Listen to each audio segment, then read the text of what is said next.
Kalymnos je napriek svojej malej rozlohe iba 110 km štvorcových veľmi rôznorodý a predovšetkým úplne panenský ostrov. Zatiaľ čo západné pobrežie oplýva romantickými zátokami, plážami, dedinkami, východná časť sa zdá byť pomerne pustá a drsná. O to viac prekvapí, že práve tu sa rozprestiera pomarančové údolie Vaty, vrezané do skál ako fjord, známe ako zelená oáza Kalymnosu. Úplne inú scenériu ponúka malebný záliv Lychadia s pieskovou plážou a prehliadkou Morského múzea, ktorého poklady nazbierali bratia Valsamidis. Hlavné mesto Potia pozýva na prechádzky po promenáde s množstvom kaviarní a taverien a tiež do múzea dokumentujúceho históriu potápania na Kalymnose.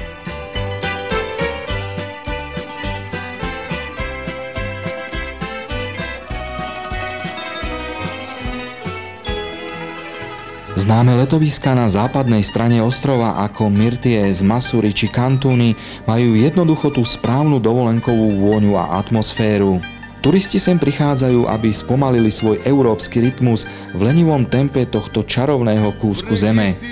Vrchy a skalky Kalymnosu poskytujú ideálne podmienky pre horolezectvo a preto sem okrem turistov túžiacich po relaxe každoročne prichádza aj množstvo milovníkov tohto športu. Potešujúca je aj správa pre milovníkov potápania. Kalymnos totiž patrí medzi najznámejšie potápacké lokality v Grécku.